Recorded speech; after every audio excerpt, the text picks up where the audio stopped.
How we doing, everybody? I hope you're well. We're getting into the ski season, so I have put a routine together that is going to be a little bit more specific towards the skiers and snowboarders out there. But everybody can do it, so have a go at it and let me know what you think. It's going to be a full body exercise, working on the legs, on the core, a little bit on the shoulders.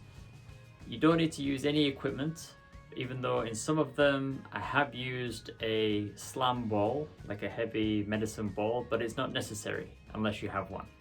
So don't worry about that, just go through the movement and you'll still get the benefit of it. So this is a great warm-up routine. It's great as a cool down as well. So before you're going skiing or after you're going skiing, give it a try, get that body moving and enjoy. So we're starting with the jumping clock. So starting at the center point, and then I'm just going to jump to each time around the clock, trying to keep my upper body facing towards 12 o'clock. You don't have to do this very quickly. Take your time. In the beginning, you can go faster as you work your way around, but it's important that you're just going through the movement and you're trying to get back to that center point as much as possible. So we've got the same thing here. We're going to be going through the clock again, but this time doing lunges. So I do my right leg followed by my left leg on each time.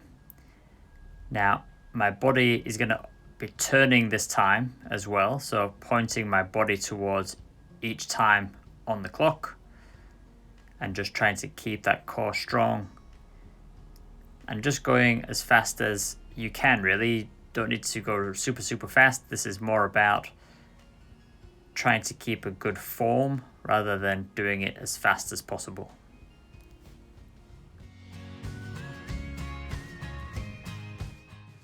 So now we're going to do some little 180s. So hopping off both feet, letting the body spin as one. So turning my head, facing one direction, and then turning to the other.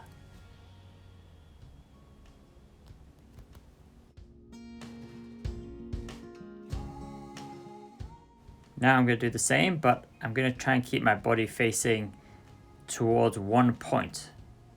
So I'm keeping that body in the middle and I'm just letting the legs rotate underneath me.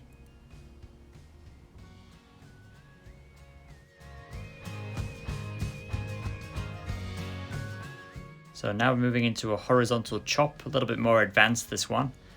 So swiveling the body from one side to the other.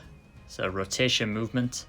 Trying to keep the feet in place and just dropping those knees down into a lunge on each side.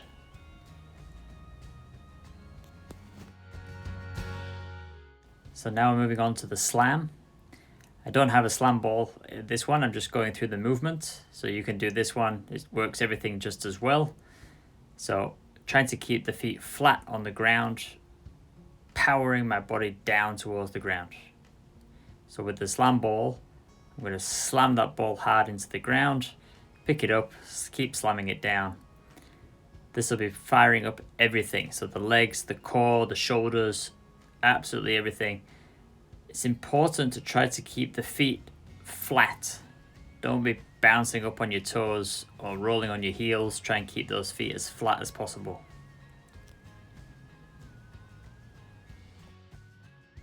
So this is called a halo slam. So I swing the arms round to the side and then slam down. So working the obliques on the side, so all the side of my body, and slamming that same way down. So using a few extra muscles in the legs and in the core.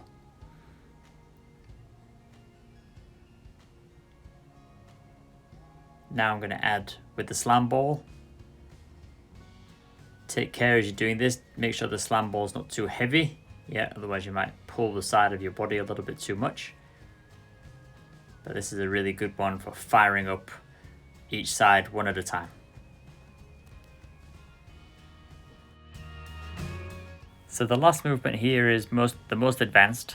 And so I'm standing on quite a large box and I'm going to try to squat down and touch my toe onto the floor, but I'm trying to keep my weight over the box. So over the foot that's on that box is where I'm going to keep most of my weight. I'm going to squat down, touch, and then stand back up. Now for this leg, I'm going to cross it behind my body and then touch it down. So very, very difficult from this height. So if you want to start lower, that's absolutely fine, or even on the ground. You do not have to be this high. I'm just trying to challenge myself a little bit. And then just reaching back with the foot, again, keeping that weight over the foot that's on the box. And it's just a very light touch onto the ground. And as I step over to the side and I'm coming down, I'm trying to not let my leg touch the side of the box or rest against the side of the box as much as possible. But it is, especially this side, is very, very difficult to do. So you got to really work hard to keep the balance and then stand back up again.